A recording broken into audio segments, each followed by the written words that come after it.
This is a review of the Texas Revolution and anti-Texas protests by some free states and free presses, compiled by Benjamin Lundy. This is a short review, and a greater review will be given at a later time. This preview only covers some important facts and quotes of the protests. And let's see if I can zoom in. That is the front cover of the protest, and below it is a quote that opens the book. It says, "Ruthless rapine, righteous hope defies. Ye serpents, ye generation of vipers, how can you escape the damnation of hell?" And quote number 1 is from Benjamin Lundy, the author. "But the prime cause and the real object of this war are not directly understood by a large portion of the honest, disinterested, and well-meaning citizens of the United States.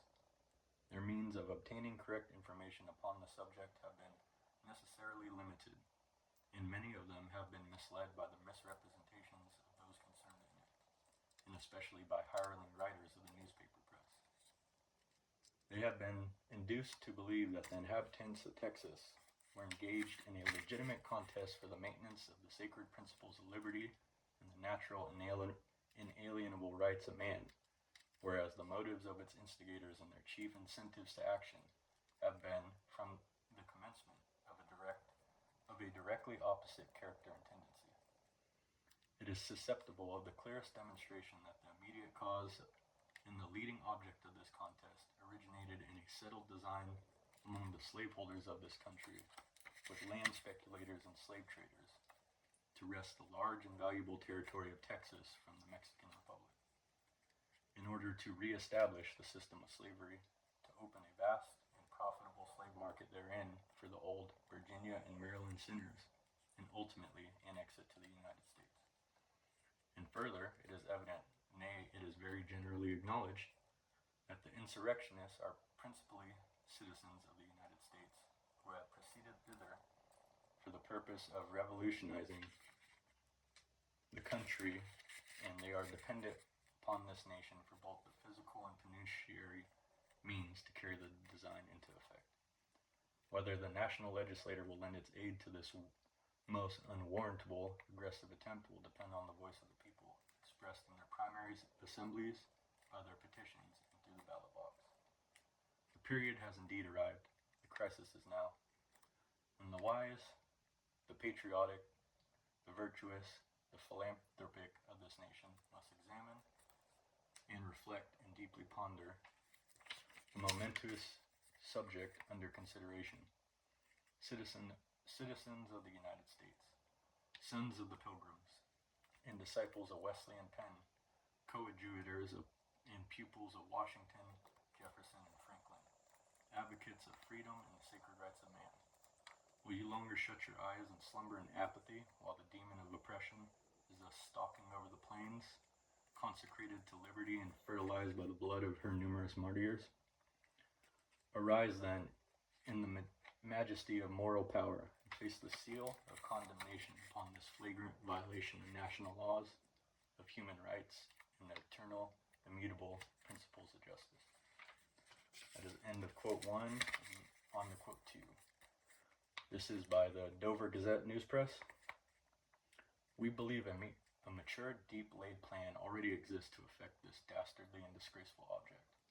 It was warmed into life and has been a very venomous viper that has sought to poison the vitals of our republic at the South among the Negro drivers.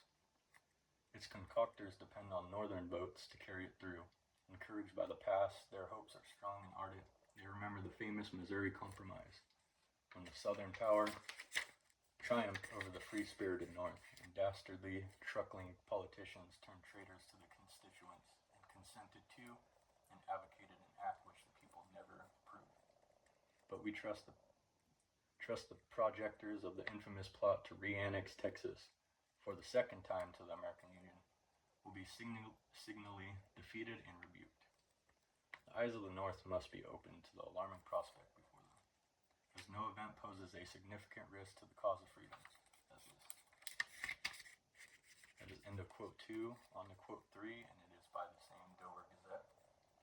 Before the Rubicon is passed, and Texas, with its ponderous load of guilt and infamy, is annexed irrevocably to the United States, there is time to sound the alarm and at least awake generous New England, at least to duty. What is Texas? It is a territory filched from the government of Mexico, taken and occupied by fraud, dishonesty, and falsehood. Because the soil is rich and valuable is no justification for the robber who steals it, and is no excuse for those who have taken and held that part of Mexico, and against its expressed desires. The Texas Rebellion was one of the most barefaced, high-handed outrages ever reported on the pages of history, for which there is no legal or moral justification whatsoever, and has no resemblance to anything we know of, save South Carolina nullification. Call the Texases Sons of America, so are the inhabitants of Botany Bay Sons of England, yet who will rank the transported convicts in New Holland with the honest and reputable Englishmen, and who will rank the Texans with the free and intelligent sons of New England Puritans. They are immigrants from the States, but they are those who made virtue of necessity and immigrated to Texas rather than expiate guilt on the gallows or within the walls of a penitentiary. Horse thieves immigrated to Texas from the States in large numbers. So have murderers, burglars, incendiaries, bigamists, embezzlers, seducers, indeed all criminals who have had the luck or ingenuity to escape the hands of justice and have sought asylum in Texas, that home of the rogue and land of the slave. But their character is too well known to merit much description, and this must give way to more important discussion. When done, the deed is irrecoverable. Therefore, the project should be crushed now in Texas at all hazards. Union or no union should be kept out. Should be, must be kept out. End of number 3, on to number 4. And this is a quote from Daniel O'Connell, the Irish Lord Mayor of Dublin and author of The Liberator. Having been first to call the attention of the English people to the horrible prospects of increased inhumanity and accumulating crime, which the piratical society called the state of Texas holds out, I feel it is my bounden duty again to endeavor to arouse English sympathy to this interesting subject. It is necessary to awaken the best feelings of the British nation in order to prevent the mischiefs and miseries which must ensue from the establishment of another slaveholding state.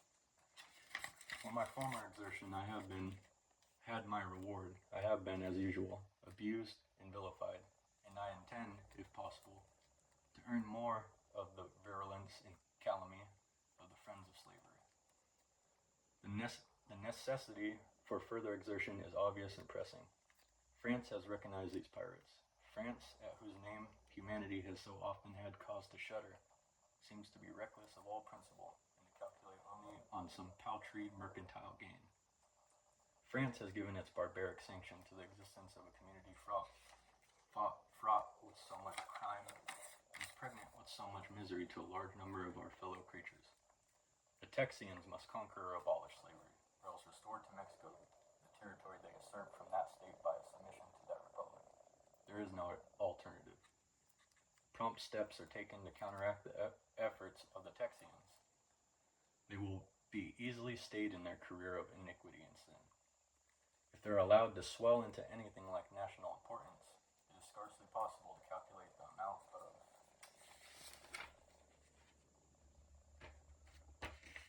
human misery they will produce, or the quantity of immorality, sin, and vice which their slaveholding system must necessarily cause. The Committee of the British and Foreign Anti-Slavery Society have truly described them thus: unprincipled adventurers, land jobbers, and slaveholders from the United States, whose conduct deserves the most indignant rebuke and must attach lasting dishonor to all who may come implicated in it. Next, let us see how Mr. Ward, the talented member of Sheffield, well acquainted with the subject, describes them. He, in his weekly chronicle, has told the British people this: Texas is now tenanted by the wildest and most lawless of races. The men who have been driven from the civilized portion of the United States for their crimes, and have even found Alabama and Missouri too hot for them, seek in Texas a more congenial atmosphere. There is a gang for you, to be cried up of the Anglo-Saxon breed. There is your Anglo-Saxon race for you, your civilizers of the world. Texas is just the place for them. I appeal to all Christians of all sects and persuasions to rally now for one great effort more to prevent the sin, the shame, the crime, the cruelty, the unpronounceable, and incalculable horrors of another slaveholding state.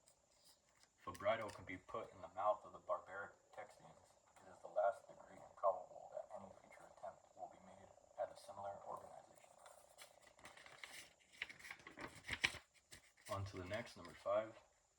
This is from Falwell Buxton, English Member of Parliament. If the British government did not interfere to prevent the Texian territory from falling into the hands of the American slaveholders, in all probability a greater traffic in slaves would be carried on during the next 50 years than had ever before existed. The war at present being waged in Texas differed from any war which had ever been heard of. It was not a war for the extension of territory. It was not a war of aggression. It was not one undertaken for the advancement of national glory. It was a war which had for its sole object the obtaining of a market for slaves, here. He would not say that the American government connived at the proceeding which had taken place, but it was notorious that the Texians had been supplied with munitions of war of all sorts by the slaveholders of the United States, here. Number 6, and this is Joseph Sturge, member of the British and Foreign Anti-Slavery Society. General Santa Anna's real crime in the eyes of the American slave owner is his enforcing the abolition of slavery throughout the Mexican Republic, when they were looking to seize Texas as a market for their slaves. Yes, Santa Anna too well knew that there was no crime, however dreadful, that system of slavery did not tolerate and generate, and that a nation, however prosperous and wealthy, would fall into anarchy under its deadly influence. Here is number 7 from the Wilmington, Delaware Republican News Press. Annexation of Texas to the United States. This accursed project has been a favorite of the South for years past. It was cherished by Andrew Jackson, not frowned upon by Martin Van Buren, and is said to be a darling with John Tyler and some other dog. We have territory enough. We need no more, and to be saddled with Texas and its diabolical population would probably cause a dissolution of that union. We hope all patriotic and good men will lift their voices against such a ruinous measure.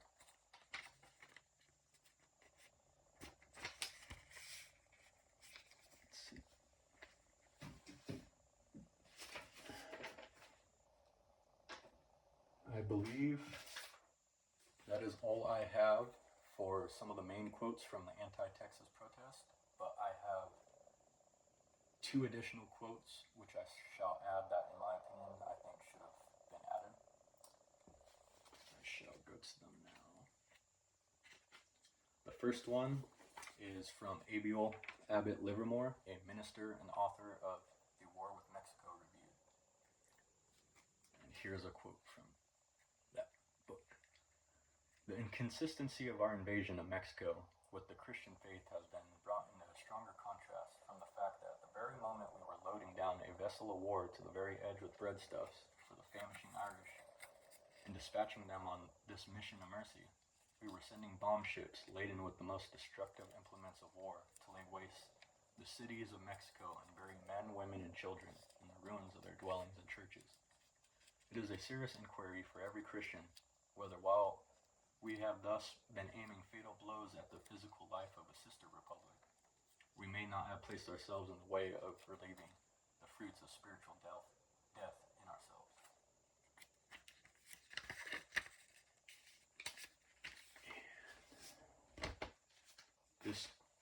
That is the end of that quote, and I have another here from Lincoln in his spot resolution speech. Now, sir, for the purpose of obtaining the very best evidence as to whether Texas had actually carried her revolution to the place where the hostilities of the present war commenced, let the President remember he sat where Washington sat. So remembering, let him answer as Washington would answer, as the nation should not, and the Almighty will not, be evaded. So let him attempt no evasion, no equivocation. And it, so answering, he could show that the soil was ours, where the first blood of the war was shed, and I am with him for his justification. In that case, I shall be most happy to reverse the vote I gave the other day. But if he cannot or will not do this, or if on any pretense or no pretense he shall refuse or admit, then I shall be fully convinced that he is deeply conscious of being in the wrong, that he feels the blood of this war, like the blood of Abel, is crying to heaven against him, that he ordered General Taylor into the midst of a peaceful Mexican settlement purposely to bring on a war, and trusting to escape scrutiny by fixing the public gaze upon the exceeding brightness of military glory, that attractive rainbow that rises in showers of blood, the serpent's eye that charms to destroy. He plunged into it, swept on and on, until disappointed in his calculation of the ease with which Mexico might be subdued, he now finds himself, he knows not where, his mind tasked beyond its power, is running hither and thither like some tortured creature on a burning surface, finding no position on which it could settle down and be at ease. If they are so elevated and sure in their measures, let them put it to the constitutional test. That is the end of Lincoln's quote, and I have one more from a book written by David Lee Child on the Texas Revolt, and it's called The Taking of Naboth's Vineyard, or A History of the Texas Conspiracy, given by Calhoun and a few other members. And the quote is here. King Ahab did not premeditate the murder of Naboth, but he sought, he coveted, and when the deed was done, he collected his reward. And while the punishment was deferred, the prophecy was at last fulfilled, and the dogs licked up the blood of Ahab where they had licked up the blood of Naboth. The people of the United States cannot have been said to premeditated this great crime, the conquest of Mexico. But by accepting the spoils, they become partakers in the iniquity and obnoxious to the punishment. And that is all I have in this short review of the anti-Texas protests, the Texas Revolution, and the war with Mexico. I shall show you the last picture. That is the anti-Texas. It's a little map I have of the old Mexican Republic. And all these links and quotes can be found on the Library of Archives website and should be available to all. Thank you.